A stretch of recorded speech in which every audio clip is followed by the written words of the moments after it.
বাংলাদেশের মানুষ এখন হতাশ হয়ে পড়েছে। 5ই আগস্ট যে পরিমাণ মানুষ ছিল আজকে কি সে পরিমাণ মানুষ আছে?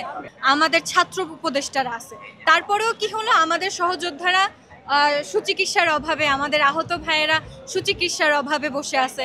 আমরা 71-এর স্বাধীনতা রক্ষা করতে পারি নাই, আওয়ামী দোসররা তারা এখনো বাইরে ঘুরতেছে। আমাদের এটা ব্যর্থতা, আমরা এই সংগ্রামটাকে ধরে রাখতে পারি নাই। জুলাই সনদ নিয়ে আমরা সন্তুষ্ট, ঠিক আছে, যে ঘোষণা এসেছে সেটা নিয়ে আমরা সন্তুষ্ট, তবে এখানে কিছু পয়েন্টস মিসিং ছিল। তারপরেও আমাদের আহত এবং শহীদ পরিবারের কথা উল্লেখ করা আছে, আমাদের জুলাই যোদ্ধাদের কথা উল্লেখ করা আছে, তো সেদিক থেকে আমরা সন্তুষ্ট। তবে আমরা আসলে অনেক ঘোষণাই শুনি, আমাদের ঘোষণাপত্রে যেসব বিষয়গুলো উল্লেখ করা আছে সেসব বিষয় যদি বাংলাদেশের মানুষ আসলে ধরে রাখতে পারে, সেক্ষেত্রেই আসলে আমরা নতুন বাংলাদেশ দেখতে পারবো। আমি নরসিংদীতে আন্দোলন করেছি, আমি নরসিংদী জেলার সমন্বয়ক।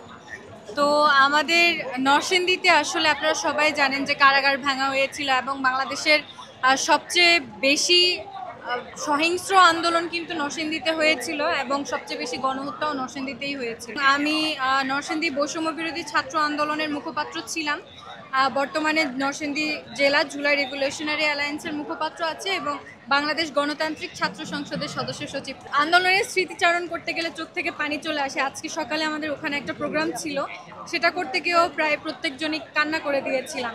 আমাদের চোখের সামনে আমাদের ভাইদেরকে মরে যেতে হয়েছে, পুলিশ সহিংস্রভাবে তাদের উপরে আক্রমণ করেছে, মানে একটা নির্মম দৃশ্য আমাদের চোখের সামনে ছিল এই গত বছর 24শে জুলাই, এবং এটাকে ভুলে যাওয়া কখনোই সম্ভব না। আমাদের ইন্টারিম গভর্নমেন্টে আমাদের ছাত্র উপদেষ্টারা আছে, তারপরেও কি হলো? আমাদের সহযোদ্ধারা সুচিকিৎসার অভাবে, আমাদের আহত ভাইয়েরা সুচিকিৎসার অভাবে বসে আছে। অনেকে মেডিকেল থেকে বের করে দিছে, অনেককে চোখে দেখে না, অনেকে পঙ্গুত্ব বরণ করছে, হাত নাই, পা নাই, অনেক কিছু, তারপরেও তাদেরকে সুচিকিৎসা দেওয়া হয় নাই, নিশ্চিত করতে পারে নাই আমাদের সরকার। আমাদের ছাত্র উপদেষ্টারা থাকা সত্ত্বেও আমাদের এই সরকার তাদের সুচিকিৎসা নিশ্চিত করতে পারে নাই, সুবিচার নিশ্চিত করতে পারে নাই। আপনারা দেখেন, পুলিশকে রিফর্ম করা হয়েছে? হয় নাই। কিন্তু যেই পুলিশটা আমাদের ভাইদের উপর গুলি চালাইছে সেই পুলিশটা এখনো আছে, তারা আমাদের ভাইদের উপর দুদিন পরে পরে লাঠিচার্জ করতেছে। কয়েকদিন আগে দেখলাম আহতদেরকে, 2 দিন আগে মনে হয়, আহতদের উপরে আক্রমণ করা হইলো, পুলিশ দাঁড়া দেখতেছে। আমাদের আসলে বলার ভাষা নাই। আমরা 71-এর স্বাধীনতা রক্ষা করতে পারি নাই, আমরা এখন 24-এ এসে দেখতেছি আমরা 24-এর স্বাধীনতাও অলমোস্ট আমাদের হাতের থেকে বেড়ে যাচ্ছে।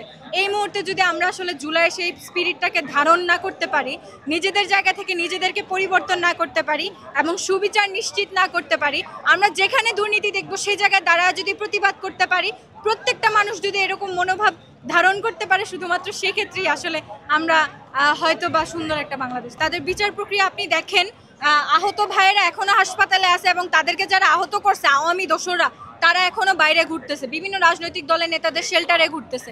আপনি এটাকে কি বলবেন? আপনাদের চোখের সামনে এগুলা হচ্ছে, পুলিশ রিফর্ম করা হচ্ছে না। যারা আমাদের ভাইদেরকে আহত করলো, যাদের কারণে আমাদের ভাইরা মারা গেল, নিহত হইল, তাদেরকে কি সরানো হয়েছে? হয় না, এক জায়গা থেকে আরেক জায়গায় বদলি করে দেওয়া হয়েছে। এটা কখনো বিচার হইতে পারে না। এসবের দায় আমাদের, এসবের দায় আমাদের সরকারের, এসবের দায় আমাদের বাংলাদেশের প্রত্যেকটা জনগণের, প্রত্যেকটা বিপ্লবীর, এবং আমাদের এটা ব্যর্থতা, আমরা এই সংগ্রামটাকে ধরে রাখতে পারি নাই, আমরা আমাদের এই স্বাধীনতাটাকে ধরে রাখতে পারি নাই, আমরা আমাদের বিচার নিশ্চিত করতে পারি নাই, এবং ইন্টারিম গভর্নমেন্টকে আমরাই তো বসাইছি।